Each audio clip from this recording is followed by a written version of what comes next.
This is the War Room Roundtable podcast, the show that takes you around the world to share interviews with some of the most successful and relevant businessmen and women on the planet. Hear their stories and get the most important business lessons they've learned on the road to success, and get exclusive advice on how to implement their successes into your life and business. The War Room Roundtable is brought to you by your hosts, Jason Miller, CEO of Strategic Advisor Board, and Phillip Lanos, CEO of Own the Rhythm, and former podcast host for Entrepreneur and Inc. magazine.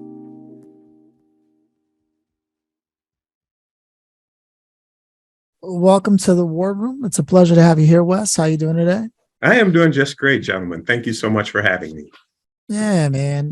Listen, we all know that it's no secret that sales is the lifeblood of business. So I'm excited to be getting into this. But one of our favorite things to do when we kick things off is to ask, do you come from a family of entrepreneurs or creative professionals, anything of that nature? Very interesting question. And the answer is yes. Both of my parents were tailors in Seattle, originally from Seattle, Washington. And I guess their claim to fame was when Seattle had a professional basketball team, the Seattle Supersonics, they were the creators of the stuffed animal version of their mascot, which was the Weedle. So the Weedle on the Needle. So, Hey, so that's the entrepreneurial side of my family. And I did work in that business early on.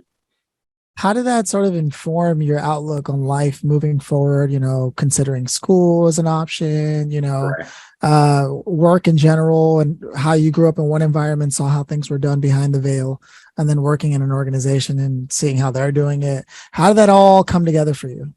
Well, it taught me a lot. I was in school. I was still a teenager, but at the same time, I was setting up manufacturing. When all of the department stores in the Seattle area wanted to have that product on the shelves, of course, our basement project wasn't going to work any longer.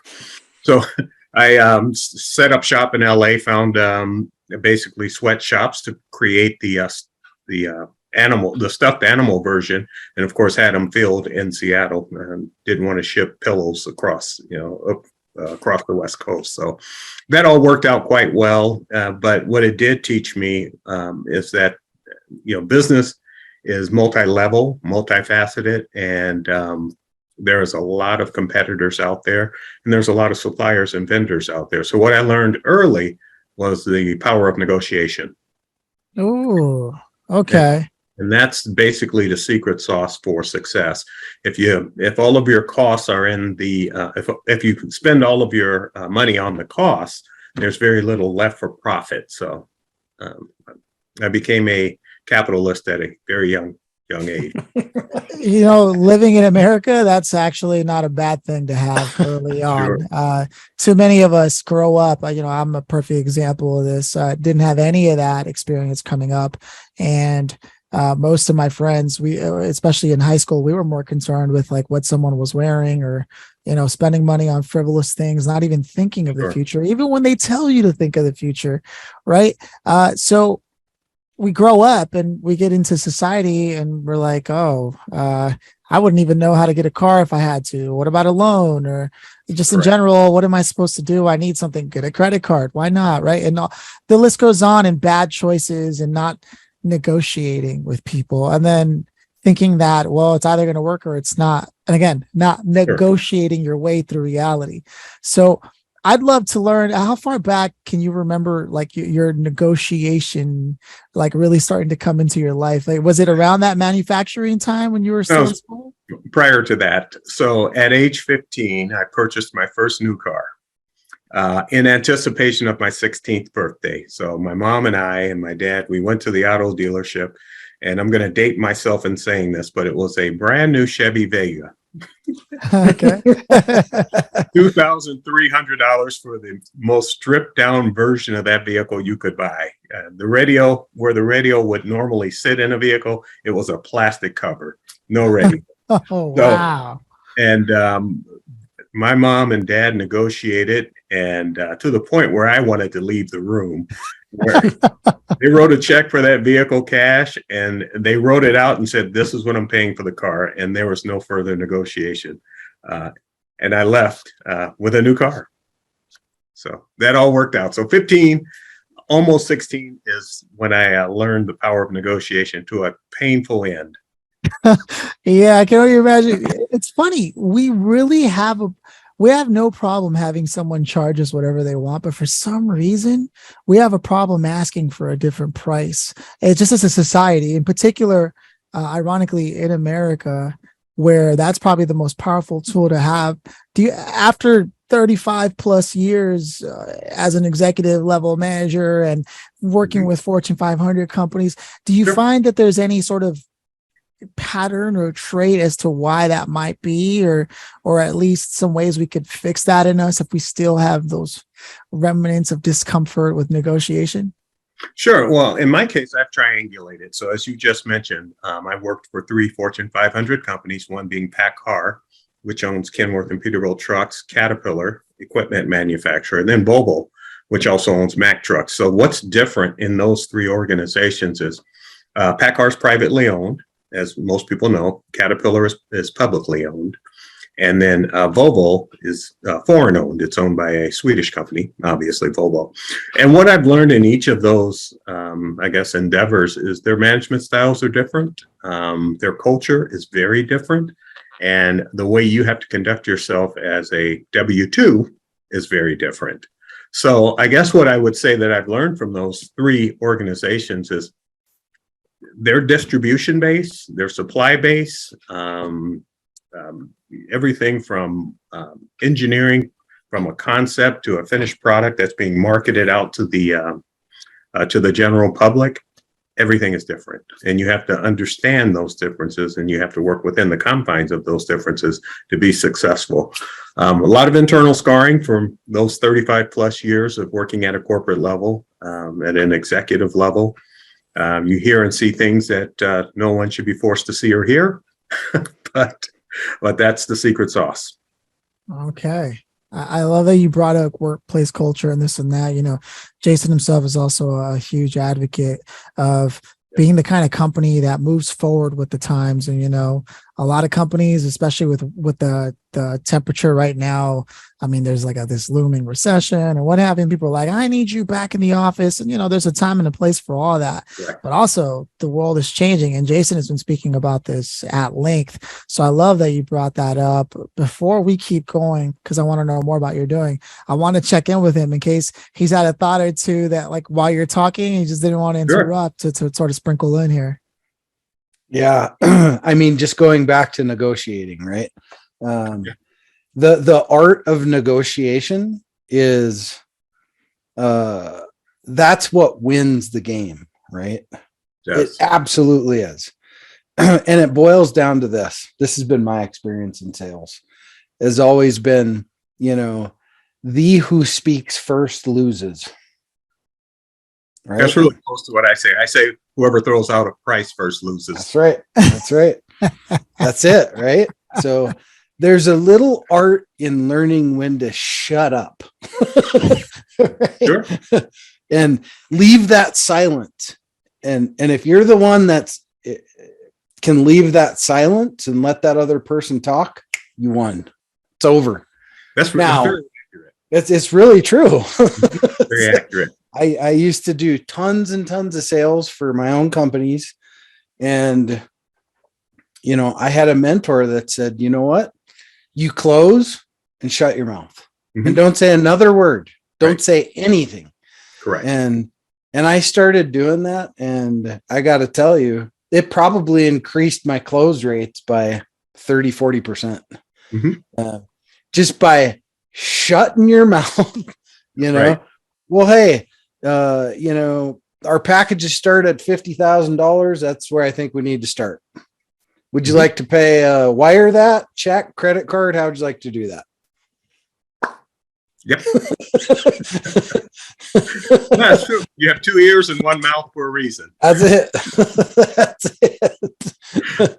So, the idea and concept, that's a big takeaway to take away from this call is the negotiation piece of things. That's what wins. Negotiation wins wars. Mm-hmm. Negotiation wins things in business. Negotiates win things in some other places. Well, let me say in business, I'll refer back to that. So my mind is wandering, but I'm going to go right back to business. So in business, I couldn't help it. We globally have supply shortages. I mean, no secret to anyone, for sure. And sometimes you have to negotiate with vendors. Sometimes you have to negotiate with your own company. And I'll give you a couple of examples. So vendors want you to be healthy at the most part, and you want your vendors to be healthy. You don't want to get such a deal that you put them out of business, because then you have to go find a new vendor. That's not healthy. They don't want you to pay so much that you're underwater on whatever you're selling, because then you don't remain healthy. So, I mean, there has to be some sort of compassion in the way that you negotiate. And then there's the other side where you may be negotiating with your own company. If you have a production arm and a distribution arm, so you're selling something brand new as a product, but you're also selling product support within that same framework, or the parts that make those products work. Well, do you take all of your inventory and shift it to production if you have a limited amount of supply, or do you share with your aftermarket so you can keep your existing customers happy as well? So you start that negotiation, and I've been in those conference rooms as well. And, you want to sell as many of the end products as you can, because that's the breadwinner. But at the same time, it's the after sales that keeps the customer and keeps the products viable in the marketplace. So. And that's the relationship side of things? Well, that is partly relationship, and it's partly, as Jason would call it, survival mode. You're not going to be in business very long if you only have one chain of distribution. If it's the new products, but you're not taking care of the old products. I see. You know what I'd love to get into is it seems that sales seems to be, everyone knows how important it is for their business, and yet often it's like pulling teeth to get themselves to get either their team or they as the CEOs on board with actually doing some outreach, right? In particular, cold outreach, which is, Sure. in today's day and age, rare, and those who can do it and are good at it are miles ahead of everyone else. And those who rely only on inbound type of sales, well, that has its place, but it shouldn't be the only thing. I feel like half the time it's just negotiating with yourself to actually get yourself to be there. So do you have any thoughts on sort of the art of negotiating with yourself and getting yourself to that place? That's a funny story. So I can think of very few, and I know thousands of, if not more, business owners. And I'm trying to think, what is the population of business owners that started out as salespeople? And that population is probably less than 1%. Maybe Jason knows better, but most people that design a product, take a product to market, create an infrastructure around that product, and manufacturing, distribution, and all the things that it takes, very rarely do they start out as a salesperson and say, I'm going to be the greatest salesperson ever. Let me find something to go sell. It's normally the opposite. They develop a product and then they're forced to sell it. Well, they get to a point where they grow, they expand, and they can't do every single job. And what I've found in working with clients is the hardest thing for them to let go is sales. And the most angst that they get on a day-to-day basis is sales. So they love it, they hate it. They think they're good at it. In most cases, they're not. But to be honest, and that's been a customer dissatisfier for a long time. They don't like the people that's coming in to sell to them. And then when it's the owner, it's even worse. So giving up that part of your business, which is essentially the lifeblood of the organization, nothing happens if you don't sell it, is hard. And that's what I try to convince many business owners of. I mean, let's use Jason as an example to pick on him for a minute. Jason's a very charismatic guy, very smart guy, but does he sell his product better than a professional salesperson? I'll let him answer that. But in most cases, the answer to that is no. But to relinquish that power is hard. So I don't. Yeah. Hopefully, it's part of that. It's the smart thing to do, though, because you can't be steeped in both, right? I mean, I cut my teeth in sales, right? But then at some point, you move away from that, and then you're either the one that hangs onto it like a sinking ship, or you you quickly realize that, oh, you know what? I can't do that anymore. That's the whole juggling of hats thing, right? So at some point, whether you're good at it or not, when you were good at it then, you're probably not going to be good at it now because you're too stressed out because you got 18 other things stacked up over in the corner over here right now. Correct. And you shouldn't be doing it. I'll give you. Yeah, go ahead. I was going to say, to your point, I'll give you a good example. In being former military, you probably know of many companies that have made their living on selling to the government. And they don't need salespeople, professional salespeople. They have order takers. So what happens when that government contract goes away and your warehouses are still full of products you have to sell to somebody? Well, your order takers now don't know how to go out and find business in the public sector. They lost the government bid. What are they going to do now? And I've seen that happen as well. And the same guys that went out and just made a great living on writing down how many and when, they don't know what to do in that business. And I've seen businesses go under as a result. That's the fish. I call that the fish method, right? So there's a difference between selling and being given fish.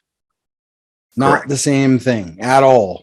And a lot of people, they get spoiled, right? So then they somehow convince themselves that they're a good salesperson, but they're really just getting fed fish. Mm-hmm. But now go out and have to do a real sales job. Correct.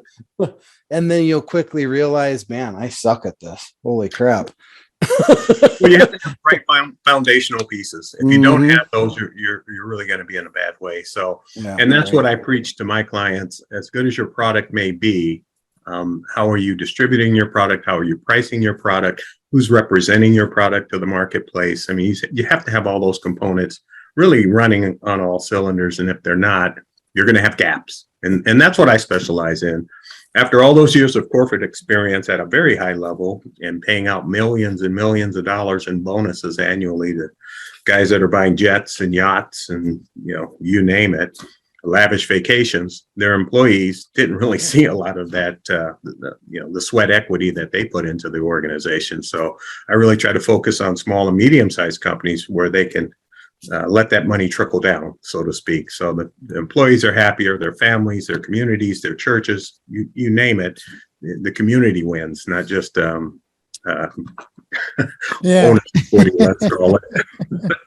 No, so that's where my focus is.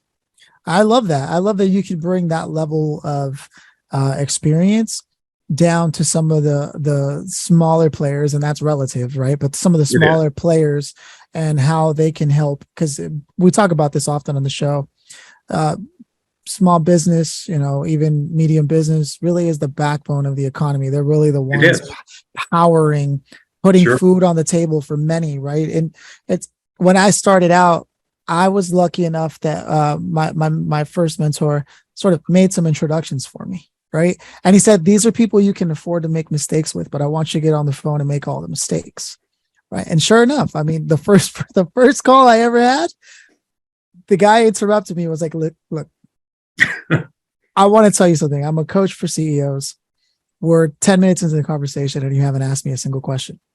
And I just remember my face like getting red and, I'm like, oh man, and he's like, but I'm going to let you know that that's what you did wrong so that on the next couple of calls, you do better.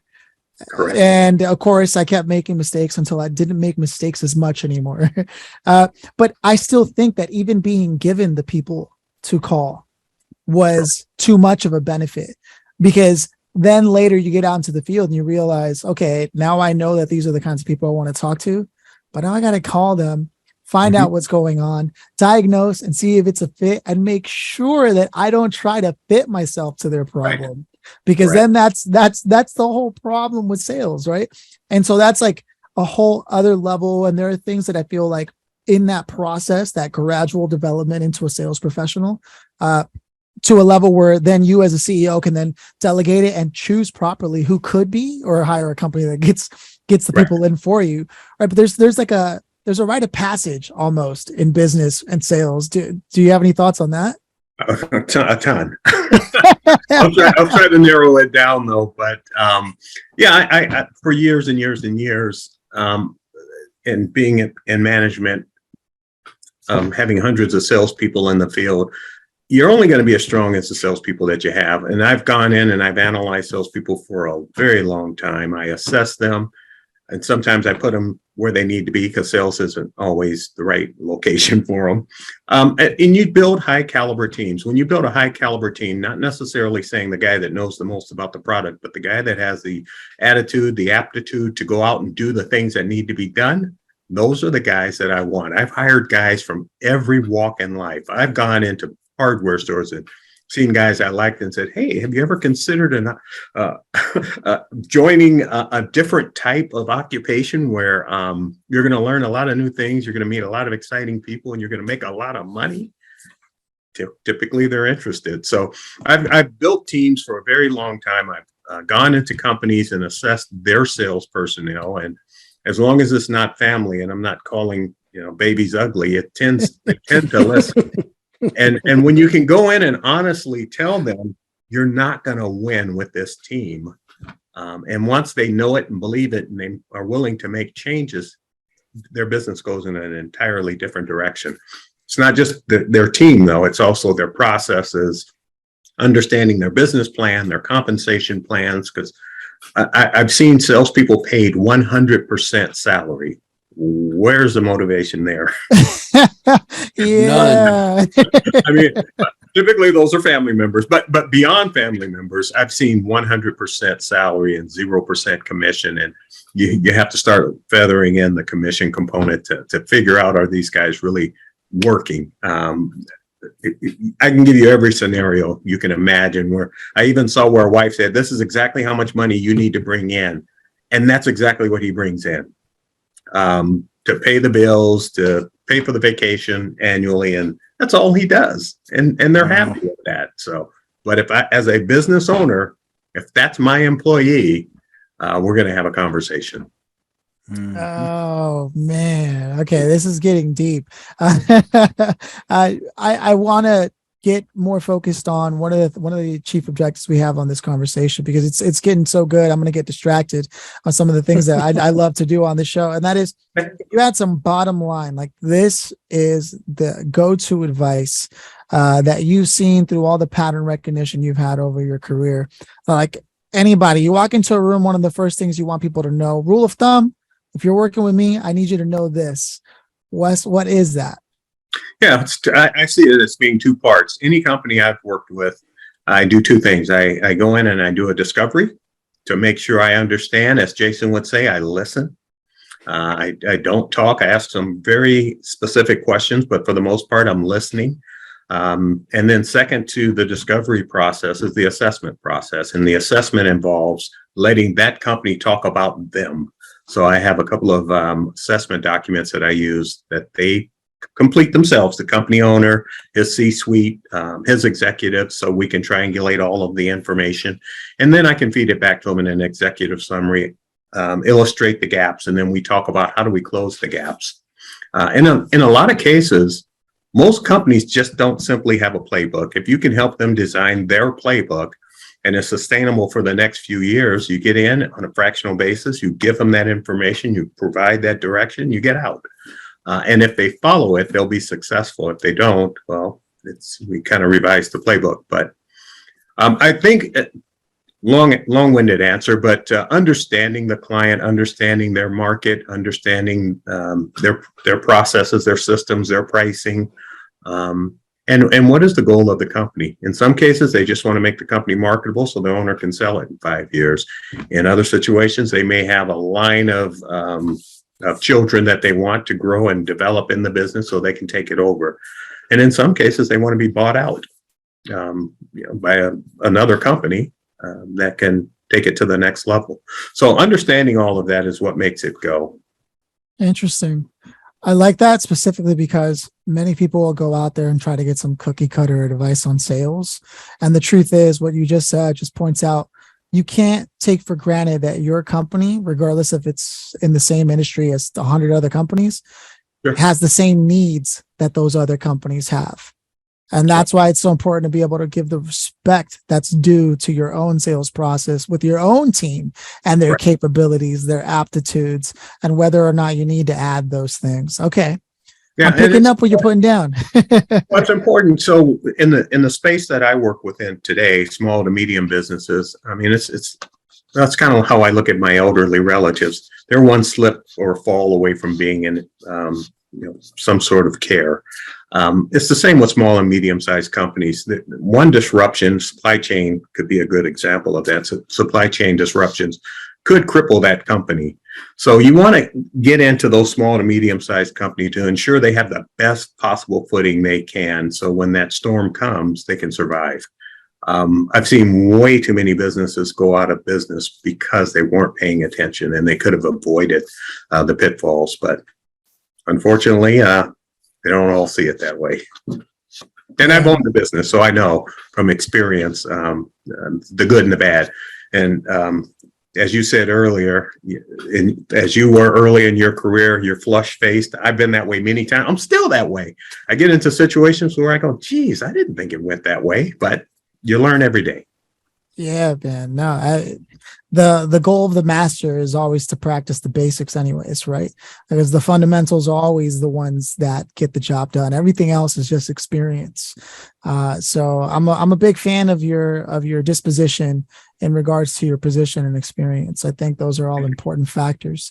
I'd love to take a quick moment, since the conversation is hot on the mic right now, to just give a shout out to our supporters who make the show possible. Absolutely. In particular, we have here Stephanie Emmett, whose message to everyone that's listening is, if you're a solopreneur and you're spending unforsaken amount of hours just do it yourself marketing, like you're out there trying to figure out what's going to work. I'm doing email, that doesn't work. Doing social media, that doesn't work. Nothing works, and you're just flabbergasted as to what's going on. You don't understand.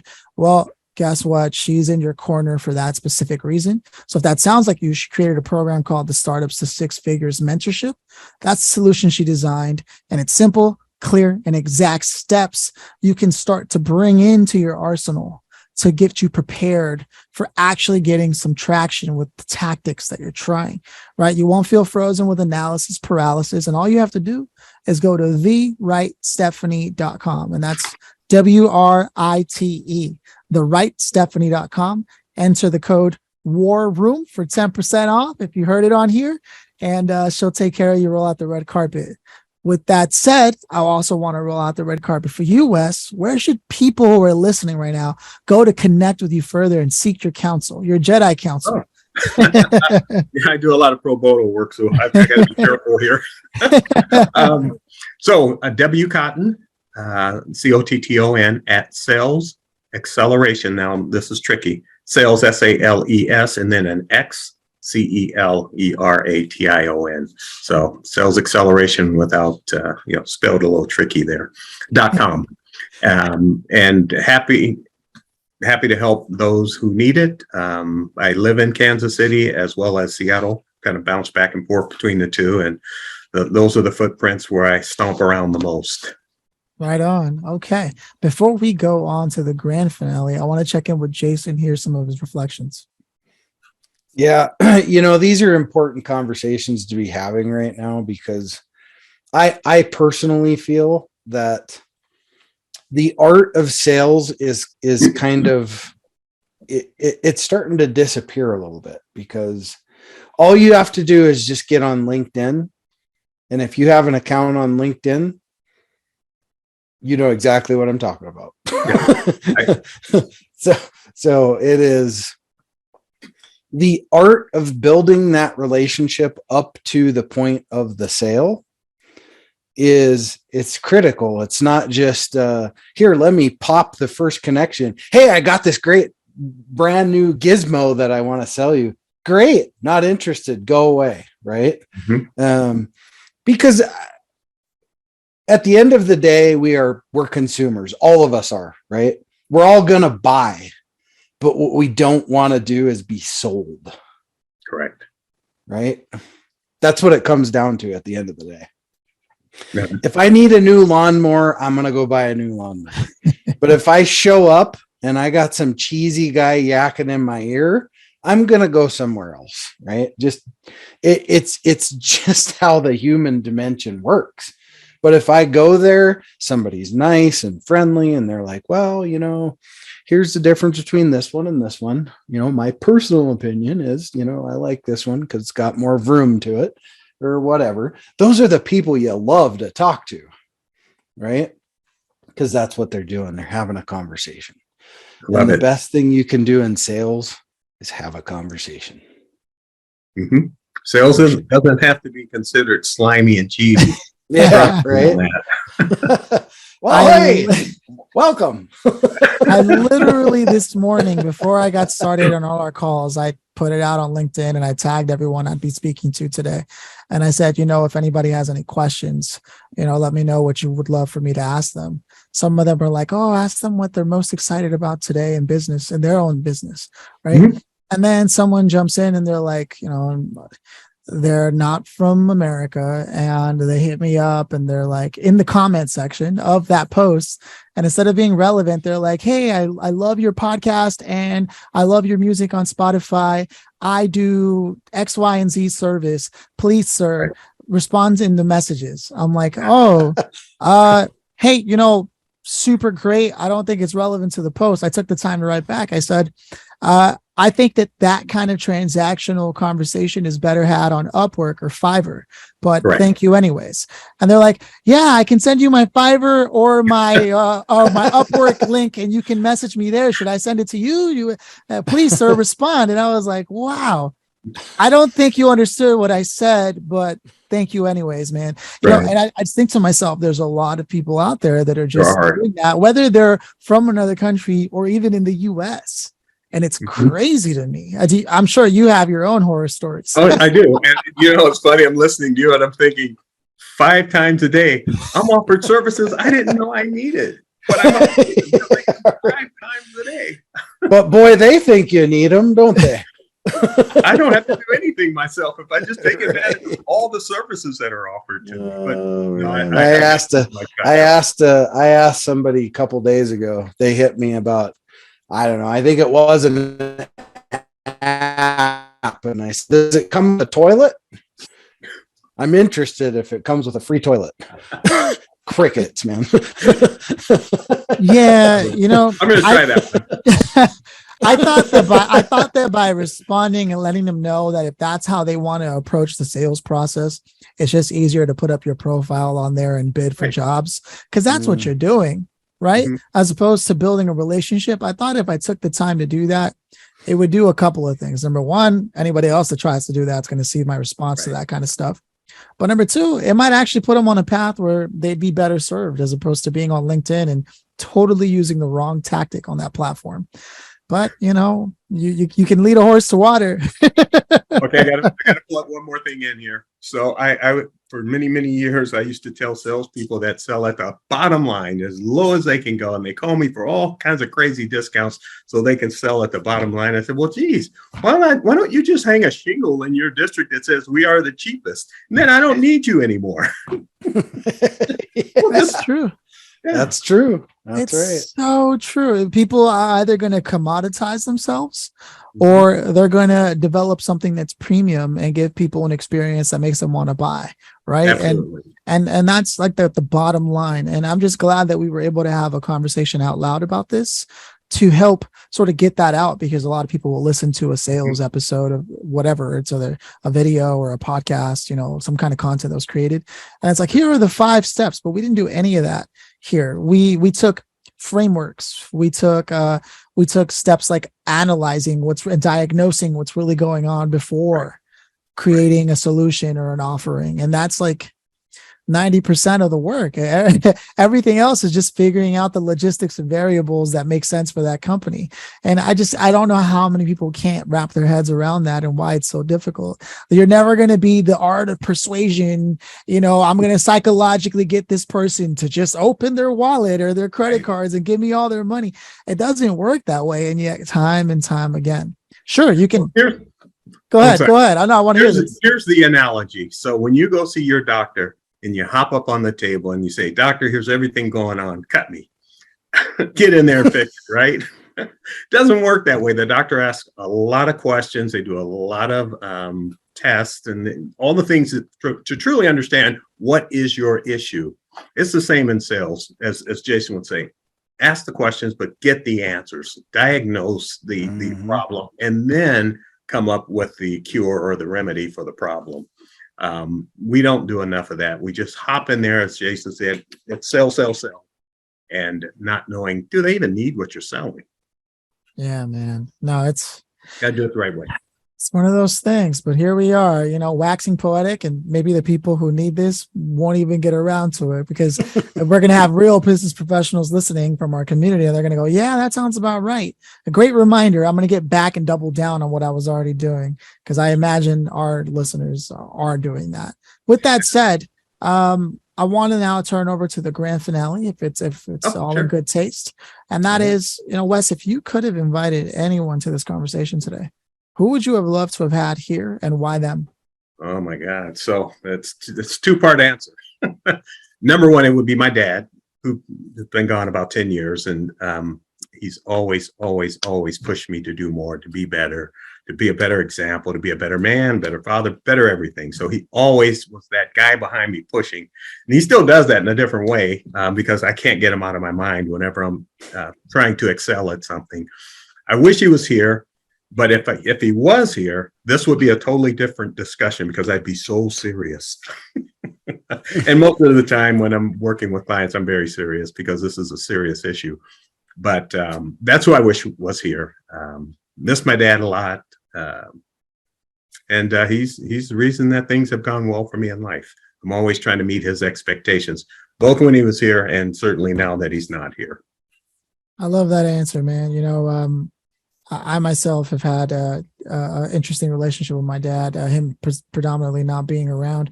But even so, from what I did, the chances that I did get when I was a kid, and as I get older, more and more I just ask out loud, like, I go, what should I do here? And it's a funny thing. The older you get, the more you're willing to ask for help, right? Sure. I'm sure, Jason, you've got some thoughts on this. Well, I mean, you learn, we grow, right? And then we realize that we don't have all the answers, right? And then the very best thing you can do is reach out to somebody that you, without question, trust, right? Absolutely. Like my old man, I would not anything, but mostly, most things, right? Most things, because he has a ton of experience. He was an entrepreneur for 40 years of his life. And did he do it all right? No, but those were different times too, right? Or my neighbor, Don, he was one of the previous CEOs of Oracle. Does he have all the answers? Well, he's 80. That was 20 some years ago, right? It's a different time. But when he talks, you listen. Right. And it's like, I always tell people when I talk to people, take what you want, throw away the rest. Right. Mm-hmm. So, and that's kind of how I approach things too, is, I have people I know I can talk to, and they'll give me the input. I'll take what I want and discard the rest. And sure. Because it's the way I tell people to live too. I mean, we're not all always right about everything. That's impossible. But, or we had an experience that was similar, but it doesn't quite fit, but a part of it fits. So you take the part that does and throw the rest of it away. Yeah, that's a good piece of advice, probably, I think. Well, when it doesn't work for me, I just tell him I'm Al Roker, because I've been mistaken for him. No kidding. Would you buy from me now? now that you say that is so true. Okay, stop. Oh man, Wes, you're just an awesome person, man. Overall, I could see that, and I love that you gave a shout out to your dad, man, and that you also threw the caveat, if he was around, to be a little more serious, and that's just because that's what he brings out of you, wanting to push you further. And it sounds like a great man. Yeah, he was.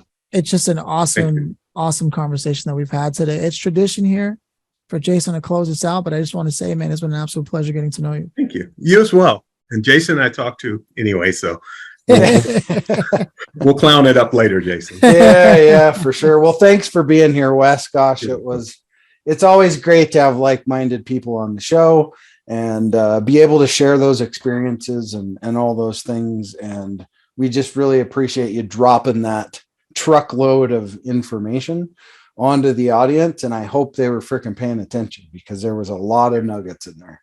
So thank you. You're welcome, sir. Right on. Cheers. All right. Cheers.